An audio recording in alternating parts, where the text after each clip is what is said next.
2011 সালের পরে তৃণমূল আসলো, বিজেপি আসলো। যত বিজেপি তৃণমূলে গেছে বিজেপি তত বাড়ছে। তাহলে যুক্তি দিয়ে কি তৃণমূলকে ছোট করলে বিজেপি ছোট হবে? 2026 সাল আসছে, যদি আপনারা বিজেপিকে হারাতে চান সর্বপ্রথম কাজ হবে 2011 সালের ইতিহাসটা একটু তুলে দেখো। 2011 সালের আগে বিজেপি বলে কিছু ছিল না, তৃণমূল ক্ষমতায় আসলো, বিজেপির উত্থান হলো। তাই 2023-26-26-এ বিজেপিকে হারালি তৃণমূল আবার গর্তে ঢুকে যাবে, আর পার হতে পারবে না। তাই বন্ধুরা প্রস্তুত নিতে হবে।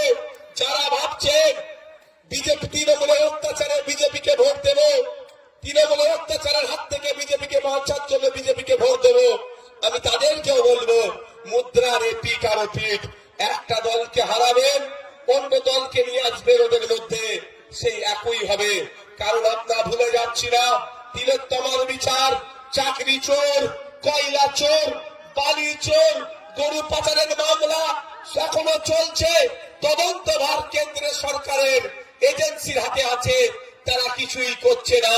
তাই কেউ যদি এখনো ভাবেন যে তৃণমূলের হাত থেকে বাঁচবো, তৃণমূলের চুরি থেকে বাঁচবো, তৃণমূলের অন্যায় থেকে বাঁচবো, আমার ভোটটা বিজেপিকে দেবো, এটা যদি কেউ ভাবেন তারা দিবা স্বপ্ন দেখছেন। এইখানে ভোট দিল যা অন্যায় হবে, ওখানে ভোট দিল একই অন্যায় হবে। তাই যদি এই অন্যায় অপশাসনের অবসান চান আপনারা, তাহলে আপনাদের বলবো অন্য কোন জায়গায় ভোট দেওয়ার দরকার নাই। আগামী 2026 আসছে, আমরা যে সেকুলার ফোর্স নিয়ে একটা সংগঠন তৈরি করেছি, তাতে আপনারা ভোট দিন। একদিকে যেমন এই বিজেপির সাম্প্রদায়িকতাকে, এই হিংসাকে আমরা আটকাবো, অন্যদিকে এই তোলাবাজ তৃণমূলকেও আমরা পরাস্ত করবো। এদের বিরুদ্ধে আমরা আইনি লড়াই জারি রাখবো।